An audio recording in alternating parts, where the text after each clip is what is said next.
Durante años, su nombre aparecía entre los más respetados del ejército mexicano.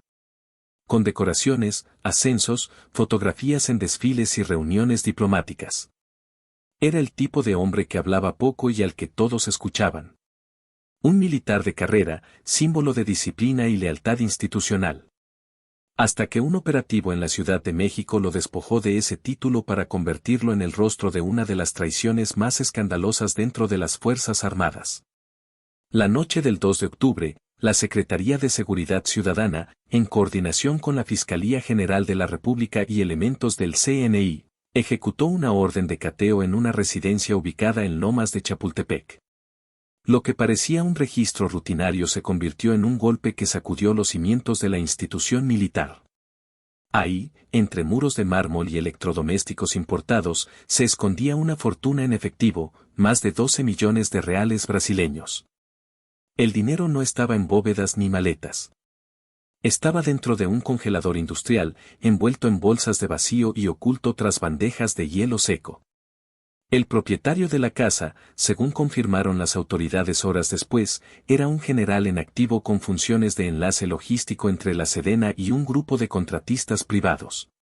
Su nombre no se reveló oficialmente por cuestiones judiciales, pero los documentos filtrados a medios federales lo identifican como General Rodrigo N., condecorado por operaciones en Tamaulipas y Michoacán. El operativo fue dirigido directamente por Omar García Harfuch, quien tras recibir reportes de inteligencia financiera, detectó una cadena de transacciones sospechosas vinculadas a la compra de armamento, combustible y uniformes militares de origen brasileño. Las cifras no cuadraban. El rastro del dinero apuntaba hacia una estructura paralela que funcionaba dentro del propio ejército. A las 22:47, cuando el convoy llegó al domicilio, nadie imaginaba lo que iban a encontrar. El general, de 58 años, estaba cenando con su esposa y 2 invitados.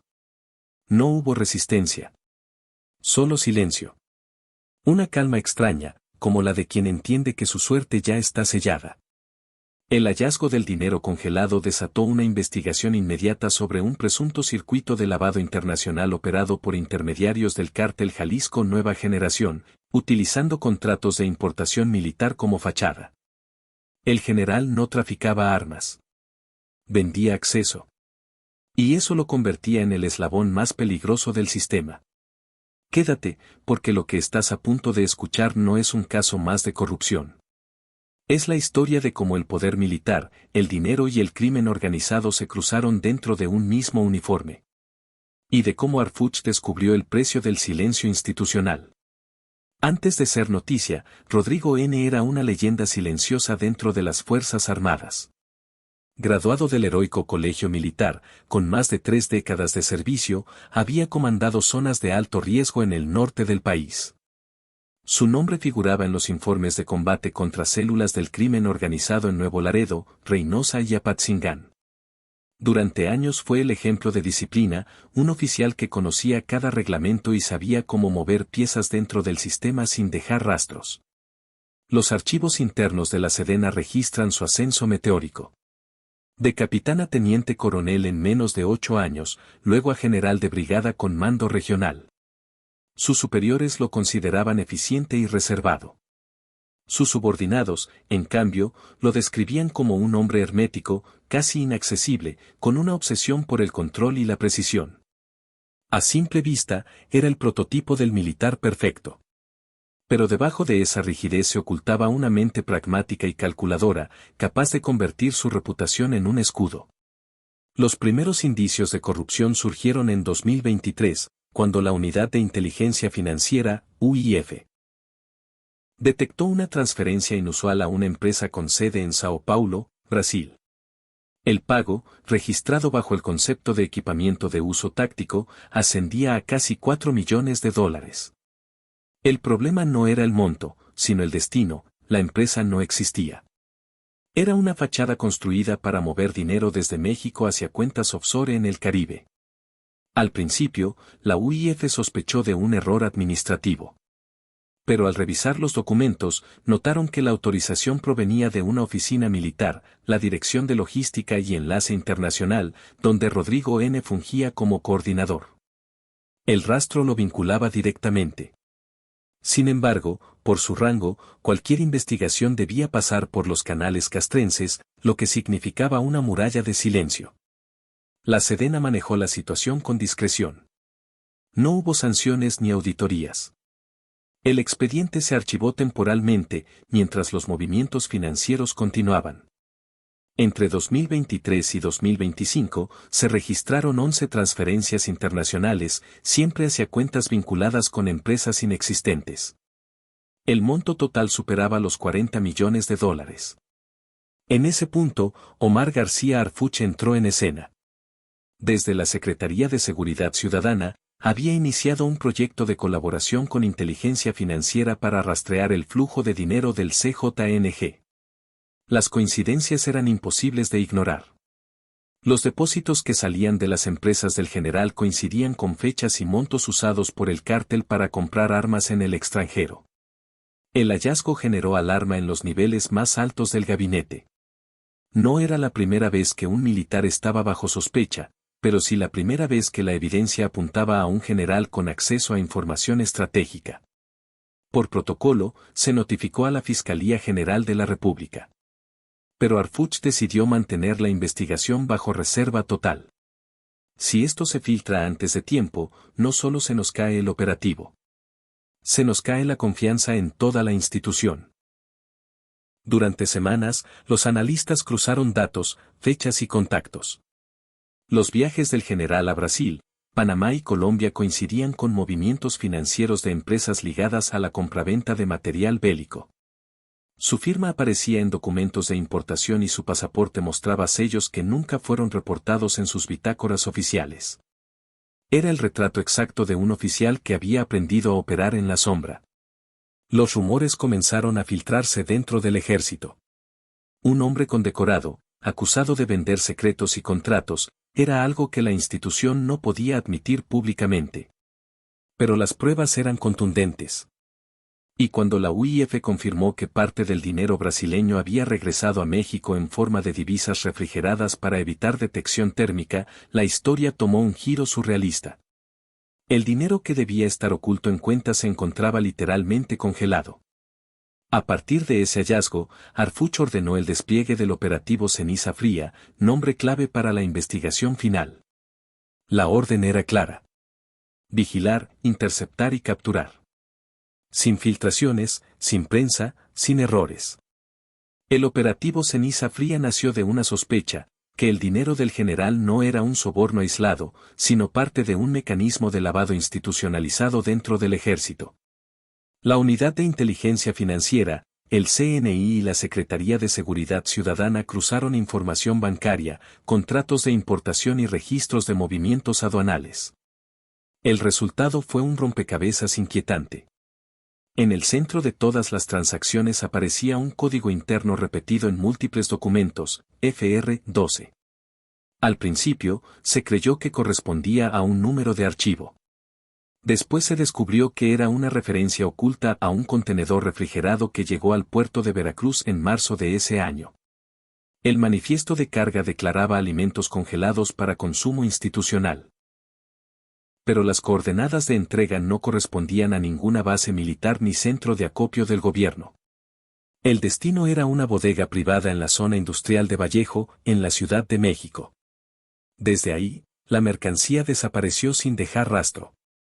Hasta que, meses después, parte de ese mismo contenedor reapareció en la residencia del general. Los peritos determinaron que el dinero estaba empaquetado al vacío, mezclado con alimentos reales y transportado en congeladores industriales para evadir los escáneres térmicos y los detectores de papel moneda. Era una técnica usada por organizaciones criminales sudamericanas, perfeccionada ahora por una mente con formación militar. Y esa mente tenía nombre y rango. Mientras los analistas reconstruían el rastro logístico, Harfuch ordenó al área de inteligencia táctica montar una vigilancia encubierta sobre el entorno del general. Los reportes iniciales confirmaron que mantenía reuniones privadas con empresarios del sector energético y de defensa.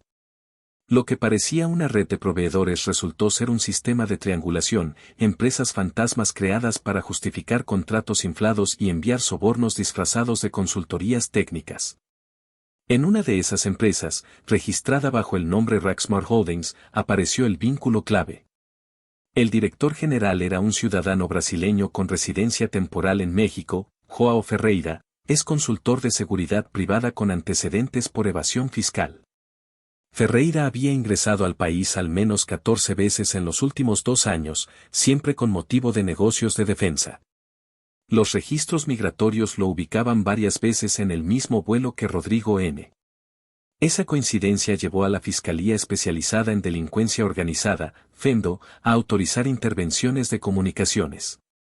Durante casi 3 semanas, los agentes escucharon llamadas cortas, codificadas, sin nombres.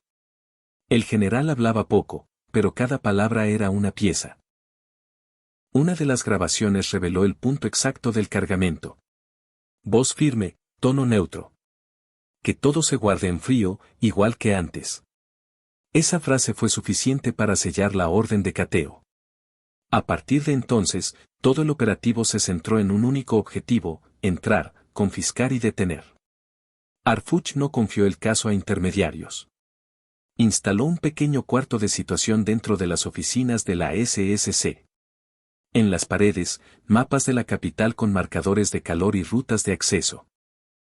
En la mesa, las fotografías satelitales del domicilio del general, su personal de servicio, los vehículos que entraban y salían, y los horarios de luz y movimiento térmico. El operativo se preparó con el mismo rigor que una misión antiterrorista. La orden fue firmada a las 21:15 del 2 de octubre. El documento llevaba 3 sellos y una instrucción escrita a mano por Harfuch.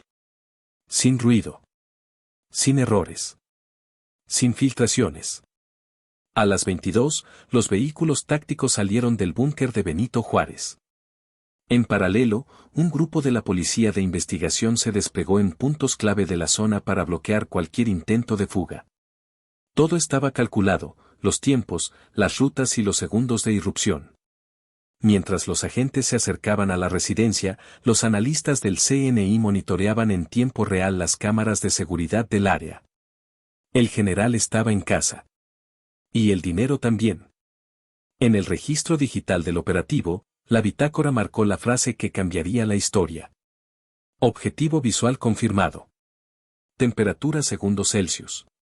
Señal térmica anómala en cocina. El expediente del hielo acababa de abrirse.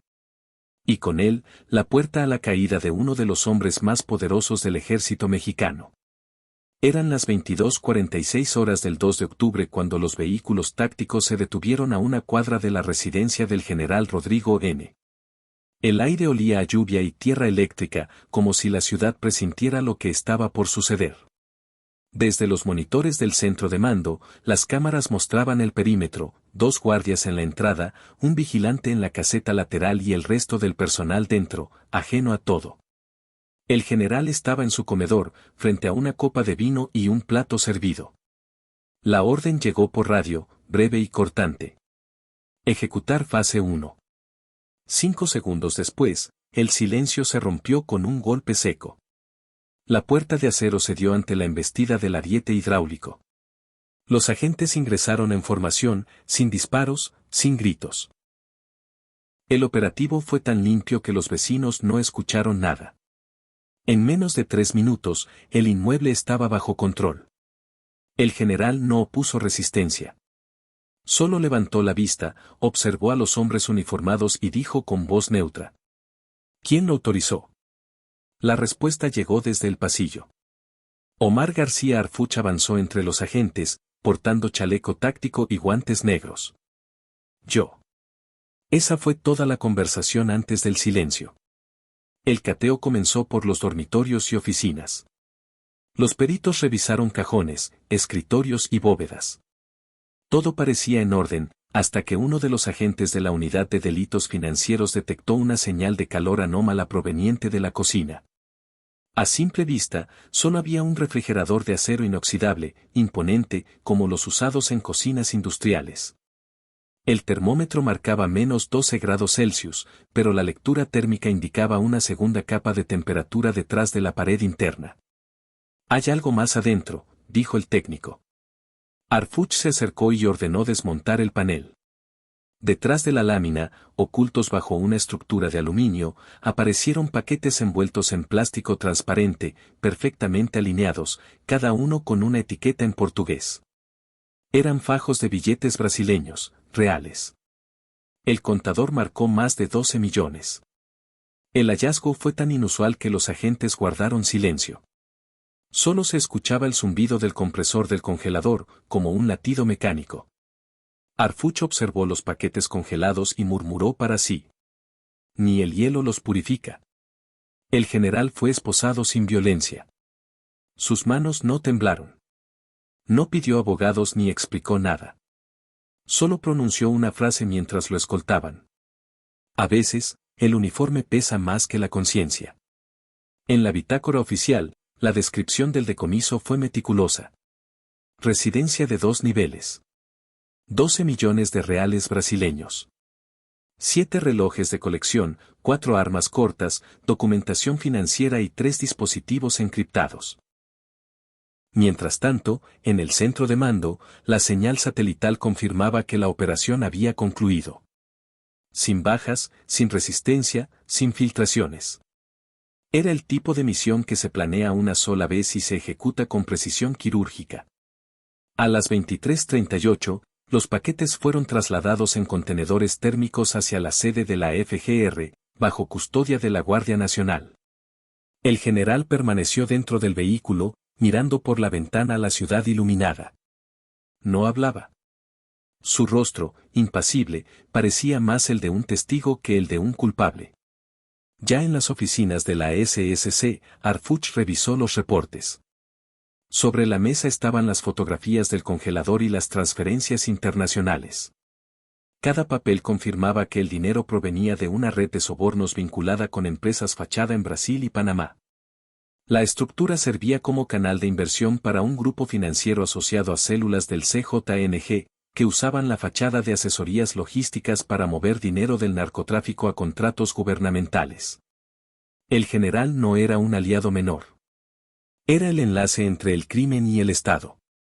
Un hombre que había jurado defender la patria, pero que la había hipotecado a cambio de una fortuna congelada.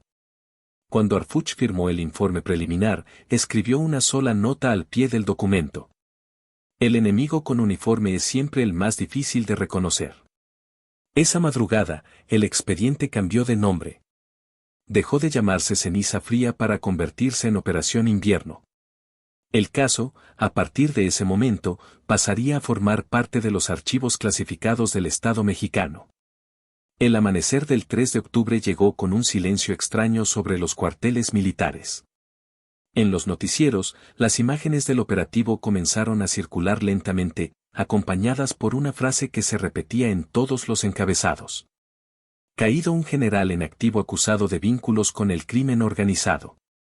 Ninguna institución quiso ser la primera en confirmar la noticia. Pero las fotografías del decomiso hablaban por sí solas, paquetes de billetes brasileños, el sello de la FGR en los contenedores y el rostro del general escoltado por agentes federales. La Sedena reaccionó con un comunicado breve, sin nombres ni apellidos. Se colabora plenamente con las autoridades competentes. La corrupción no tiene grado ni uniforme. A puerta cerrada, el alto mando militar convocó una reunión de emergencia. Las palabras fueron medidas, los gestos tensos. No solo se trataba de un caso de dinero o poder, sino de una fractura en la moral del ejército. Un oficial condecorado había vendido información, contratos y acceso. Y lo había hecho con una serenidad que helaba la sangre. Dentro de la Secretaría de Seguridad Ciudadana, Harfuch se mantuvo al margen de las declaraciones públicas. El caso había pasado a manos de la Fiscalía Especializada en Delincuencia Organizada, FEMDO, pero él sabía que la herida tardaría en cerrar. Los informes internos hablaban de posibles cómplices, de un grupo de oficiales retirados y asesores logísticos vinculados con empresas extranjeras. La investigación apenas comenzaba. En conferencia de prensa, una reportera preguntó si este golpe afectaría la relación entre las instituciones civiles y militares. Harfuch, con semblante firme, respondió: El honor no se mide por los grados en el hombro, sino por los actos. Nadie está por encima de la ley, y nadie es intocable. Ni siquiera los que alguna vez juraron defendernos. Sus palabras fueron transmitidas en cadena nacional. No hubo aplausos. Solo silencio. Un silencio que se extendió hasta los recintos castrenses, donde algunos soldados escucharon la declaración con la mirada fija en el suelo. Era la primera vez que un mando civil hablaba con tanta firmeza sobre un caso dentro del ejército sin provocar ruptura. Y, paradójicamente, esa franqueza devolvía algo de confianza. En las calles, la noticia tomó otro tono. Para muchos, el caso del general del congelador se convirtió en un símbolo del México contemporáneo, un país donde la corrupción ya no solo se esconde en despachos o corporaciones, sino en los pliegues del uniforme que debería protegerlo. Los analistas políticos coincidieron en que el operativo marcaba un antes y un después. Por primera vez, el Estado había tocado la línea más sensible de su estructura, la militar. Y lo había hecho sin estridencias, sin balas, sin filtraciones. Solo con inteligencia, paciencia y precisión. En la residencia de Lomas de Chapultepec, el eco del operativo aún flotaba en los pasillos. La cocina seguía vacía, el congelador desmontado, y el olor metálico del acero todavía impregnaba el aire. En uno de los cajones, los peritos encontraron una libreta con anotaciones personales del general. Entre frases técnicas y números, una línea resaltaba con tinta azul. El hielo conserva lo que el fuego no puede borrar. El documento fue clasificado como evidencia, pero también como metáfora. Porque en el fondo, el caso del general no solo hablaba de corrupción, sino de la fragilidad del poder cuando se cree eterno. Días después, Harfuch regresó a sus oficinas en la SSC. Revisó los últimos informes y firmó la entrega del expediente final. Antes de cerrar la carpeta, escribió una última frase en su libreta de operaciones. El uniforme puede dar autoridad, pero solo la verdad da honor. Si quieres conocer más sobre las operaciones reales y silenciosas que revelan la guerra contra la corrupción en México, suscríbete y activa la campana. Aquí seguimos contando lo que otros prefieren callar. Porque en cada historia de poder y traición, la verdad siempre deja huella.